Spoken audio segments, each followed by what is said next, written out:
The sessions that really stuck out to me were these behavioral economics and psychopharmacology sessions. A lot had to do with substance use disorders, especially with opioids, with cannabis, with alcohol, and even things like caffeine. Um, it's really one of those things where both lab experimentations, double-blind studies, and natural experiments with policy really impacted how research is being conducted. So the really interesting thing that was brought up was that cannabis legalization has been like a monotonic policy cross-cut and longitudinal data set within the United States from the 2000s onward, where different states are legalizing or at least decriminalizing cannabis at with different policies, where some of the policies are where recreational use is allowed, whereas others are medical only, and others are just decriminalizing. And how this is really informed by public opinion about cannabis.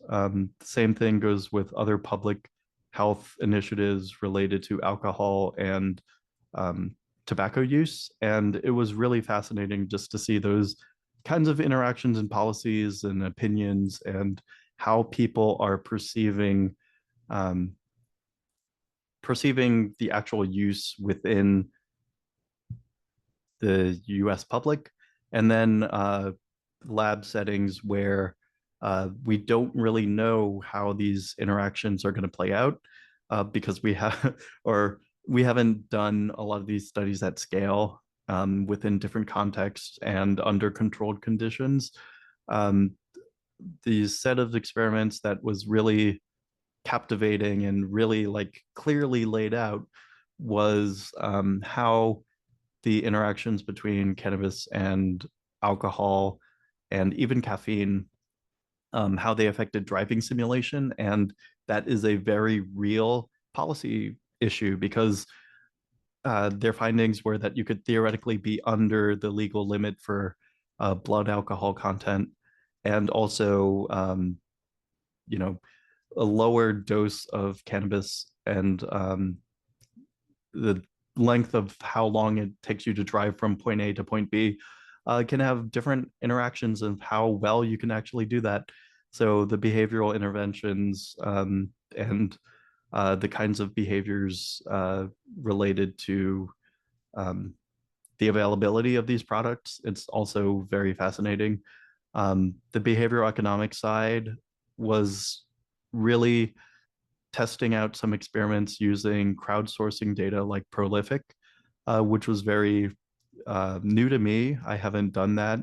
Usually I use large public education data sets, but crowdsourcing behavioral data uh, through something like Prolific would be an interesting um, methodology that I can probably use. They used different color for packaging where they gave like one package which was just like the nutrition facts of an edible, whereas another one was like colorful Skittles type packaging. Same product, same information, but just different packaging, and the implications of how attractive that would be both to um, regular users of a substance and children.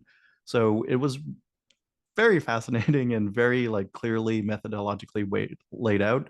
The other aspect of these talks were all of them began with a sort of disclosure of all of their funding sources, which is one of those areas of psychology that I didn't really think about, but it makes a whole lot of sense about why there's a lot of stake in terms of funding these kinds of studies. So that was also very impactful to the ways that I'm thinking about research. So I want to talk lastly about the poster sessions, which I think were great opportunities for both graduate students and practitioners of different fields. They all have different sessions uh, grouped together by the division within APA. There are like 50 something divisions, and it was great to see them side by side. I think one of the things that would be useful, I think this is more feedback for APA as an organization, would be to put the posters virtually in one single PowerPoint or some single place where you don't have to download individual ones. It was really tough to navigate the app, but just walking through the gallery in the exhibit hall was very easy, and you got to see a lot of different interactions that I don't think would happen at the other sessions. So I think poster sessions were great. So I wanted to plug my presentations at NAGC, or the National Association for Gifted Children. The first presentation is going to be on my dissertation work, part of my dissertation work for an hour, high school educators' perspectives on advanced coursework and service offerings. The next one is a poster about playing sports, donating blood, and going to prom for the LGBTQ network, just based on my experiences as a teacher and the school policies that really prevented my LGBTQ students from participating.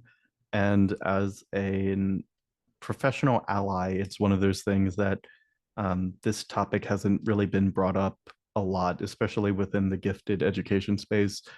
Yet a lot of those students are the ones who are trying to enact the change that we need to see in our schools. And then the following two are exploring human neuroanatomy with clay brain slices and bocce geometry, physics, and data collection. Those are sessions geared towards practitioners and also researchers who want to evaluate enrichment environments.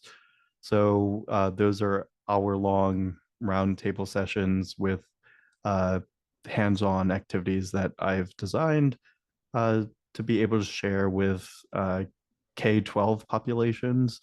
Um, for the human neuroanatomy clay brain slices, the premise is that everyone has a brain and everyone can mold clay.